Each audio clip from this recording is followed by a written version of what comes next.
আসসালামু আলাইকুম, আমি নাহিদ। আর আজকের ভিডিওতে আমি আলোচনা করব প্যারাবোলিক সার্চ ইন্ডিকেটর ব্যবহার করে আপনি কিভাবে শেয়ার ক্রয় বিক্রয়ের সিদ্ধান্ত নেবেন এ বিষয় সম্পর্কে আজকে আমার ভিডিও। তো চলুন ভিডিওটি শুরু করা যাক। দেখুন, প্যারাবোলিক সার্চ ইন্ডিকেটর ব্যবহার করে আপনি শেয়ার ক্রয় বিক্রয়ের সিদ্ধান্ত কিভাবে নেবেন সেটা জানার আগে আপনার জানা উচিত যে প্যারাবোলিক সার্চ ইন্ডিকেটরের কাজ কি। প্যারাবোলিক সার্চ ইন্ডিকেটরের কাজই হলো শেয়ারের দাম বাড়ছে নাকি কমছে, অর্থাৎ শেয়ারের দাম বুলিশ নাকি বিয়ারিশ সেটা সম্পর্কে ধারণা দেওয়া। এবার আসা যাক প্যারাবোলিক সার্চ ইন্ডিকেটর ব্যবহার করে আপনি কিভাবে শেয়ার ক্রয় বিক্রয়ের সিদ্ধান্ত নেবেন। তো চলুন তার জন্য মনিটরে যাওয়া যাক বা স্ক্রিনে যাওয়া যাক। প্যারাবোলিক সার্চ ইন্ডিকেটর দেখার জন্য আমি সর্বপ্রথম গুগলে যাব। গুগলে গিয়ে আমি ট্রেডিং ভিউ লিখে সার্চ করব। আমি এখানে লিখলাম ট্রেডিং ভিউ, লিখে সার্চ করলাম। তো সর্বপ্রথম যে সার্চ রেজাল্ট আসছে আমি এটার উপর ক্লিক করব।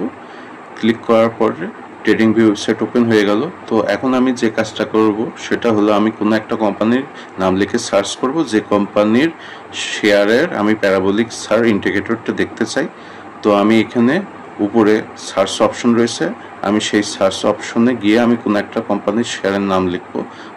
তো আমি সার্চ অপশনের উপর ক্লিক করলাম। ক্লিক করে আমি এখানে লিখব গ্রামীণফোন লিমিটেড, কারণ আমি গ্রামীণফোন লিমিটেড কোম্পানির শেয়ারের প্যারাবোলিক সার্চটা দেখতে চাই। তো নিচে গ্রামীণফোন লিমিটেড চলে আসছে, আমি গ্রামীণফোন লিমিটেডের উপর ক্লিক করলাম।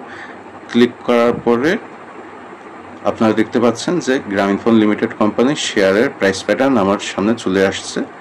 তো আমি এখন যে কাজটা করব সেটা হলো আমি এইটার প্যারাবোলিক সার্চটা দেখতে চাই। তো প্যারাবোলিক সার্চ বের করার জন্য আমি যেটা করব সেটা হলো উপরে ইন্ডিকেটর অপশন রয়েছে, ইন্ডিকেটর অপশনের উপর আমি ক্লিক করলাম। ক্লিক করার পর সার্চ অপশনে আমি লিখব প্যারাবোলিক সার্চ, প্যারাবোলিক সার্চ লেখার পরে নিচে প্যারাবোলিক সার্চ অপশন এসে গেছে। আমি এটার উপর ক্লিক করলাম।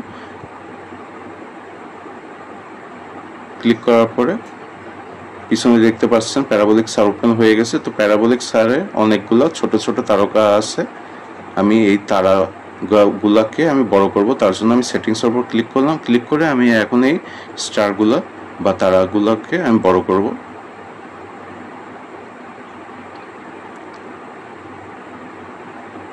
ওকের উপর ক্লিক করলাম।